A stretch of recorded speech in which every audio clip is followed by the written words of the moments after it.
I'm now in the heart of Arab East Jerusalem, with West Jerusalem on my right just a couple of kilometers away. This, of course, used to be part of Jordan until the 1967 war. That's when Israel occupied this area and annexed it, declaring it part of Israel. That's a move that hasn't been recognized, of course, by most of the international community. But that hasn't prevented Israel from celebrating what it calls the 40th anniversary of the unification of Jerusalem. Well, you think about that term and you could say, yes, the physical barriers are gone and the two sides are no longer firing at each other.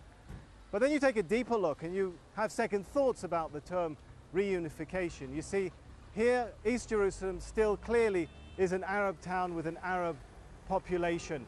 However, we're going to leave this town and enter into West Jerusalem, compare how life is there.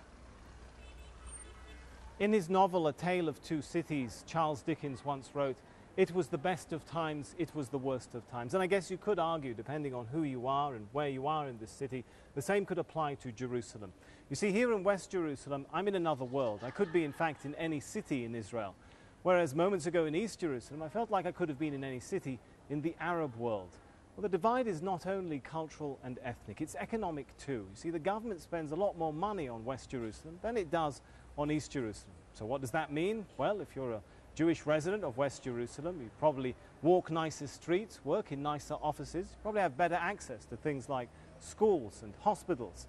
And above all, you're probably an Israeli citizen with full political rights, something that's still a luxury for most Palestinians in this city. But that doesn't mean that everybody in West Jerusalem is entirely happy. See, according to Israeli statistics, Jewish communities in Jerusalem are growing much slower than Arab communities because thousands of Jews are leaving the city every year. So West Jerusalem is simply too expensive and still quite a tense place to live.